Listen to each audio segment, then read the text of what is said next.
Hey, welcome back to the Ping Pong Flix Show. My name is Chris Wong. This is episode 507 of the Ping Pong Flix Show. Yes, it is a crazy pandemic out there.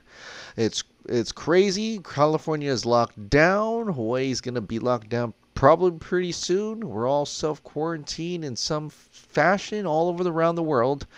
And there's nothing much we really could do about it except work at home, and I will continue to make videos at the comfort in this room. And that's exactly what I'm going to do with whatever DC updates I can give you. I'll start with this one. So The Rock, this comes from Walt at Uber Kryptonian. Essentially, I think The Rock is posting this on Instagram. I'm not too sure. But The Rock breaks down the difference between Superman and his Black Adam and how they will approach his origin film. Let's listen to what The Rock, Dwayne Johnson, has to say about that. Let's see. Is magic. Which is certainly Superman's weakness. And I'm not setting up a showdown between Black Adam and Superman, maybe down the road. But right now I'm just giving you guys context, for those of you who don't know, on how powerful Black Adam is. And one of the most interesting things about Black Adam to me is the fact that when you compare him to Superman, Superman believes in truth and justice. And everyone gets their due process, even the bad guys who've done a lot of damage and harm to the world. And Superman believes in bringing them to justice, and then if justice is served properly, the bad guys go to jail. In the case of Black Adam, who is a supervillain, who then became a anti-hero. By the way, our first version of Black Adam is gonna be his origin stories. So we're gonna understand where he came from as he made his way to becoming Black Adam. But the difference is, with Black Adam, if you wrong Black Adam and if you wrong his family, if you harm his family, or if you harm his people, then he's not going to send you to jail. He's going to rip you in half. Literally. Bang! He's going to rip you in half. It's kind of dark. But again, that's the core of who Black Adam is. So I'm very excited about Black Adam. Okay, so couple things from that, and actually I want to thank Dynamo for sending me this picture. I don't know if he made it. I've seen other people use it as well. I think Emergency Awesome was going to use it as well. It's a nice picture. It's a great fan art of Black Adam, Dwayne Johnson's Black Adam, Zachary Levi as Shazam, and of course Henry Cavill as Superman. A different version of Superman. As you see, he has a little bit of a collar there, but that's a fan art for you. But it looks fantastic. I like it. And it kind of has that darkness that The Rock is talking about here.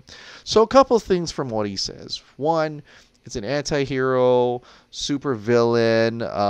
It's essentially he's a being or a character that something has done wrong to him, wrong to his people, in those aspects, and so he is going to fight back. And so it's almost like is this a self-defense kind of thing? Is it it's going to be a revenge story, I think. And it's going to have a lot of that, and ripping people in part, literally. Is this movie going to be a lot darker than, say, Shazam? I mean, Shazam got some scary moments as well, where people were dying. Those creatures were killing people.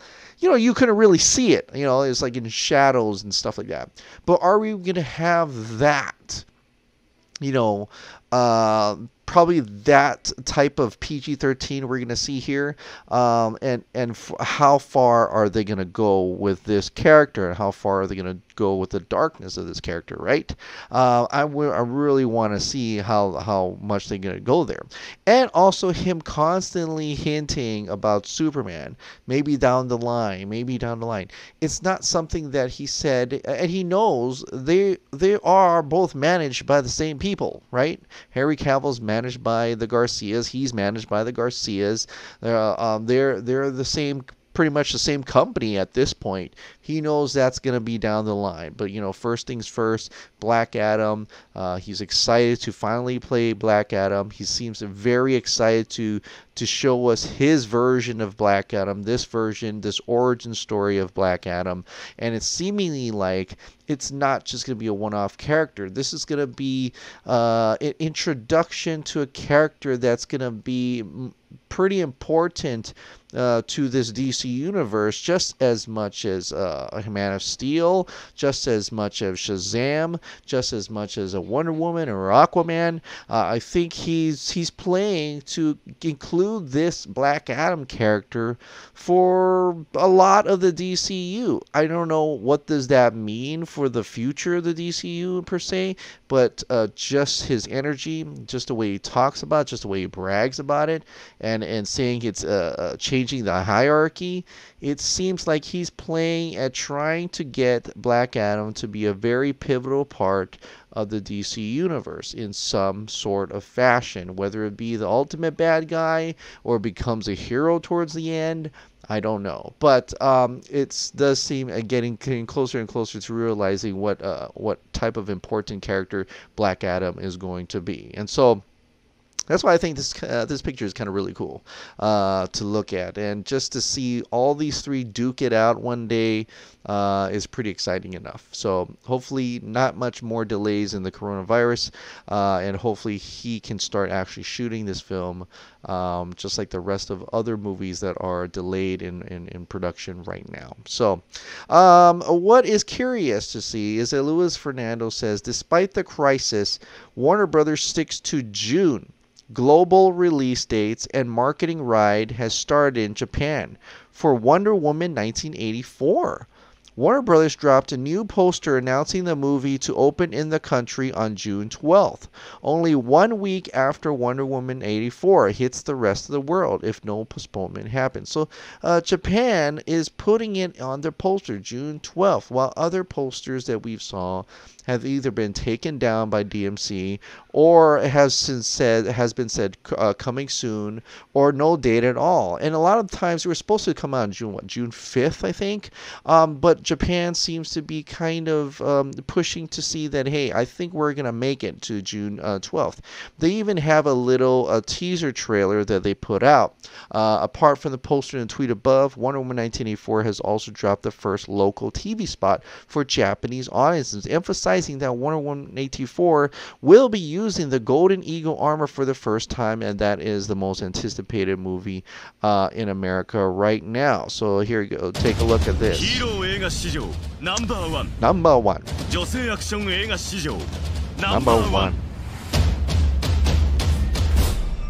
今年見たい映画 Number one. They 最 really 強 like のワンダー to ウーマンに隠された Japan 最大の always 弱点とは kind of over exemplifies, かつて over ない戦いを前に emphasizes, over 破滅に向かう世界 That's how を usually 救えるの marketing か does. この夏新たな伝説が始まるワンダーウーマン1984 So the TV spot's out. Despite all that's happened, despite everything that's going on with the coronavirus and COVID-19, Japan is getting better, I think. Although, my brother-in-law who works in the military over there, he has to telework now. So he has to work remotely at home. So it can't be that good yet, but looks like they're pretty adamant. They feel that they will be able to push this thing out in June, which is fantastic news, I think, and it doesn't slow it down at all. Possibly we could still head that North American release if people are will be comfortable going back to theaters at that point. So they're still pushing for that theatrical release, and I think that's true. I think with the amount of budget and amount of things they put in this movie, they expect to get those box office dollar amounts rather than the digital streaming, but we'll have to wait and see how the government, how the America fares in this matter.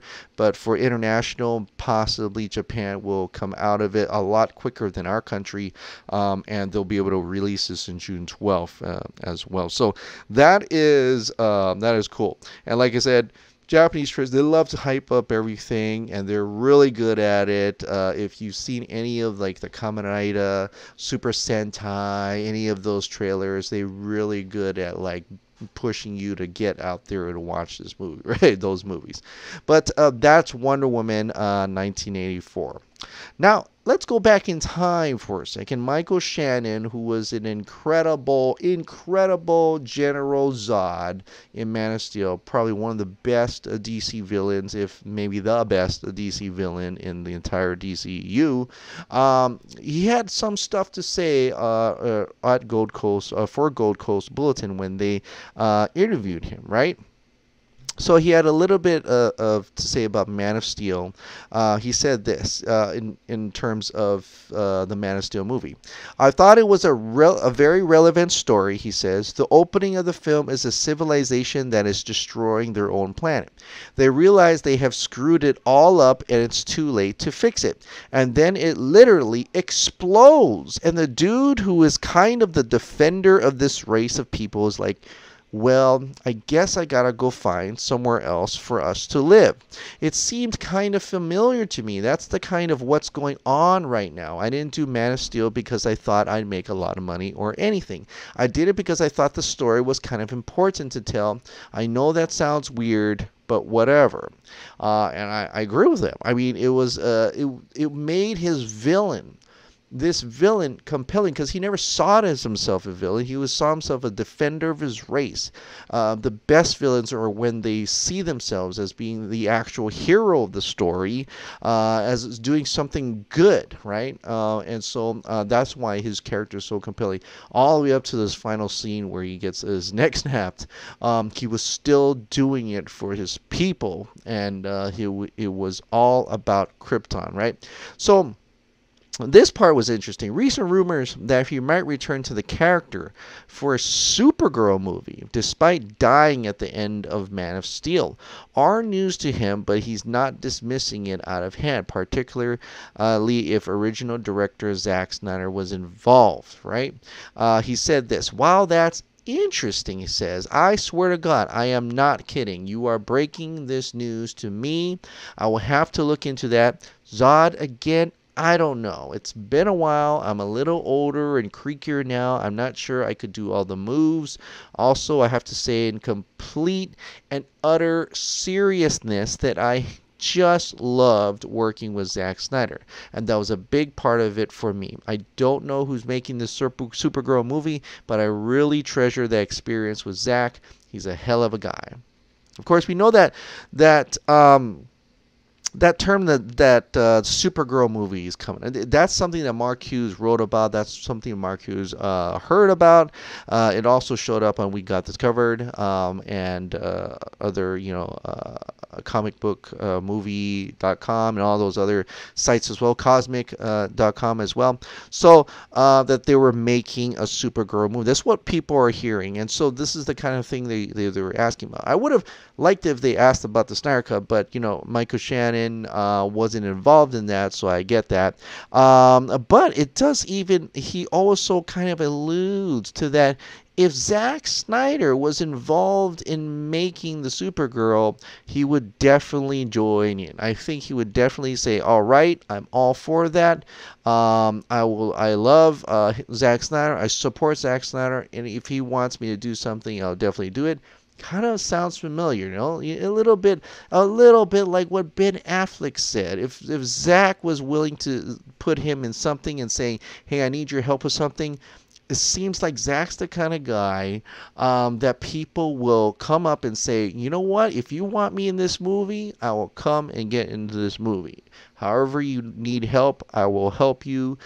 They treasure him, they love him, they support him. That's so awesome to see in Hollywood, to see extremely awesome to see actors like Ben Affleck and Michael Shannon and Ray Fisher, Jason Momoa actually just say, hey, if you need my help in anything, just I'll come in, I'll do it for you, anything you want. That's a great support between actor and director. We rarely see them say this kind of stuff, and it's great to see that support that Zack Snyder is getting from this. I would love to see a Supergirl. I mean, I think Zack Snyder had a huge idea for a Supergirl. He is teasing that and not revealing what he intended for a Supergirl, whether it be a prequel or something like that, or if he even thought of a movie like that. But if there was any chance in hell that they would be able to get Zack Snyder to make a Supergirl movie, and it's gonna be some of it set in Krypton or something, or Kandor with Zod being there, then Michael Shannon would definitely be up for that. So that would be really exciting to see a Supergirl movie, directed by Zack Snyder, and I think it would follow the tone of Man of Steel, and it would make complete sense. We'd have Supergirl, possibly Brainiac. Okay, I'm getting way too ahead and way too excited for something that may not happen, but it would be a great decision, and I'll be all for it nonetheless. So make it happen, Warner Brothers. Do something. Everybody that has worked with Zack Snyder said they wouldn't mind coming back, whether it be Amy Adams, Ben Affleck, and now Michael Shannon would not mind coming back to play Zod. So that is awesome. A little bit about going back into the past, and this is going back a lot further. There was going to be a Justice League Morrow movie, and there was going to have Armie Hammer was going to play Batman. DJ Cotrona was supposed to be Superman, and so on and so forth. Well, something came out, and it's from Ryan Unicomb on Instagram, that this was supposed to be Armie Hammer's cowl. Concept for Armie Hammer's cowl, and this was supposed to be the Batcave, the Bat computer, looking very awesome, looking very much like what a Batcave should look like, what looking like what a Batman should look like. So that would have been an interesting take on that. Be very curious to see how that movie was supposed to play out. And it was a Justice League movie, right straight to Justice League. Supposed to be directed by George Miller, but Warner Bros. Scrapped it in 2008. So a little more of what could have been with that, and if you were excited, there's a lot more online of what this movie should have and could have been. But speaking of Batman, something interesting came out today. Yes, it's Joss Whedon. Warren Ellis, I don't know who that is, but via Joe Hill, behold my final form, put out this nice picture here. Maybe you can see it better. Over here, this picture here, Warren Ellis, and Joss Whedon kind of retweeted it, and it says, always wondered why I never saw you and Victorian Batman in the same era at Warren Ellis, or should I say Bat Warren Ellis. This explains everything. No, wait, I still have like 900 questions, well, more like comments. Hashtag release the Snyder, the Gero type. Release the Snyder, the Gero type, right? And when you first see this, you kind of like, my eyes just went, huh? Like, what is he talking about, right? And, others people jumped in to kind of troll the guy as well. Then you look at the words, release the Snyder, the Ghetto type. The Ghetto, I don't even know if I'm saying that right. The Ghetto, I guess it's referring to like old pictures, right? Old photography. It's a type of photography, I think. And so I'm feeling he's referring to this right here as the Ghetto, because it's an old picture of a guy who looks like he has a bat helmet on, and that's what he's referring to, that the Victorian Batman, same era or whatever, right? So I get that it's probably a joke, most likely a joke in terms of that, but at the same time, I he forgets who he is. He is the guy who changed Zack Snyder's movie. Whether he's a pawn or not, he still said yes. He still agreed to doing it, while other directors would have probably said, you know what, I'll pass. Or, you know what, let me make it 100% from the beginning instead of just pulling apart someone else's work, right? So, for him to say release the Snyder Ghetto type, it's not in support of the Snyder Cut. In a way, he's kind of just not mocking, but he was joking around with that because, hey, it's the old Snyder Cut. It's the old picture photography of the Snyder Cut. In any case, it's still not really in 100% support of it. And I think this is just not a really good tweet at all. It's a very cringe, especially in the part of what the Snyder Cut movement has meant so far, how much has importance of it, and how much has come along with it. Instead of just say, hey, you know what, release the Snyder Cut, guys.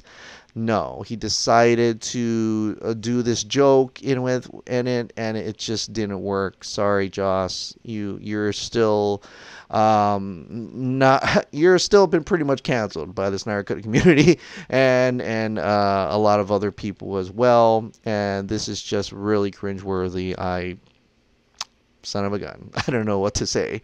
Just go back to that whole you crowd out from, seriously. But yeah, I mean, if I was him at this point, and I know it's either I shouldn't have talked about it, I wouldn't even make such a hashtag release a Snyder Ghetto type.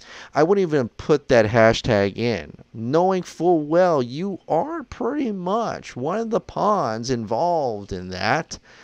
Instead, you should have maybe took an opportunity and says, yes, release Snyder's Cut. I got my chance. It didn't work out. Release Zack Snyder's Cut. Or not have said it at all. Or not even referred to it. But no, you decided to do this. It's on you. So, sorry, Joss. No. Let's go on with some positive Zack Snyder stuff. Zack Snyder had posted this the other day, and I totally forgot to go through with it. Sorry. He posted this. Just want to say a special thank you to all my friends in Russia. Your letters are amazing. An honor to have such awesome fans. And of course, it's a lot of it. And I'll zoom in on here. A lot of great fans from awesome fans. He put it out right here. I love ZS, Spartans, Snyder Cut stuff as well.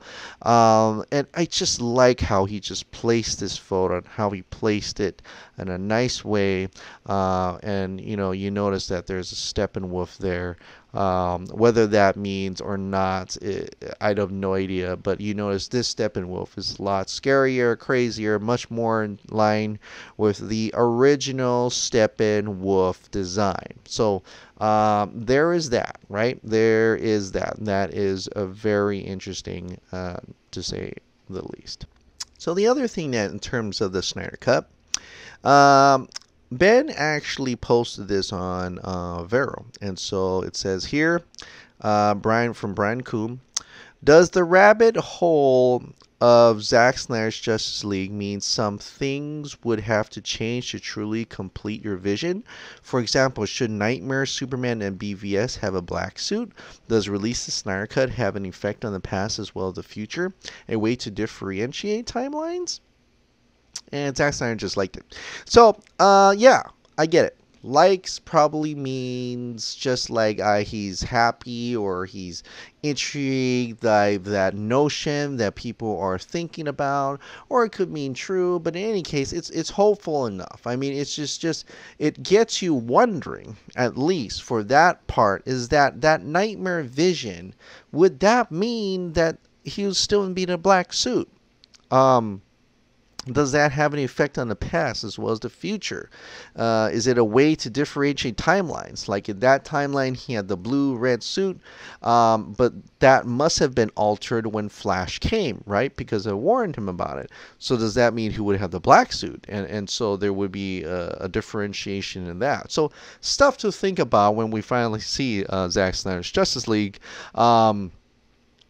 And I'm very excited to see Zack Snyder's Justice League and fact of that. So, of course, it probably have some delays now because Zack Snyder's also holed up in his California home due to this self-isolation. Everybody's to stay at home. The governor of California has put that out. So he probably won't be able to go ahead and film that additional photography, at least for a while. So we'll have to wait and see about that. But interesting. I like that he's still kind of interacting with us in a way. I also noticed that he liked that legal discussion I had with Alex Lovell. So if you have a chance, and you'll probably have a lot of time now, it's a little over an hour and a half, but check out legal discussion with Alex Lovell in regards to Zack Snyder's Justice League. And I'll end with this. So the BVS Comes Home has been postponed, but they're going to do something else instead. The team had done this. I was going to do this. Hashtag BVS for years. There's going to be a live stream charity watch party. Many of us are stuck inside due to the current pandemic. Let's not let that stop of us from having a good time. What better way to celebrate the 4-year anniversary of Batman v Superman than all of us watching it together and donating to the American Foundation of Suicide Prevention? Saturday, March 28th at 1 p.m. Pacific Standard Time, 4 p.m. Eastern Standard Time. A link will be provided, and this is a Twitch link I've just come to learn. The Twitch link will be provided for the live stream and to donate to American Foundation of Suicide Prevention. So if you have time, and I think you may have time now, please come and join the Saturday watch. I'll probably do it as well. And maybe later on when they get to another theater, maybe we can have a bigger theater, because that theater, that BVS Comes Home event actually sold out. And so I'm thinking maybe a lot more people may want to go watch. So, hey, maybe in the future when we finally get back to be able to go watch theaters and not have this social distancing, maybe they'll think about expanding that to a larger theater for a larger audience so that we can all enjoy Batman v Superman, the Ultimate Edition, in theaters once again. So that's it for tonight. I want to thank you so much for subscribing. Thank you so much for watching. Please stay safe. Wash your hands. Don't touch your face. And stay at home, guys. Stay at home. All right, guys. I'll catch you later. Bye.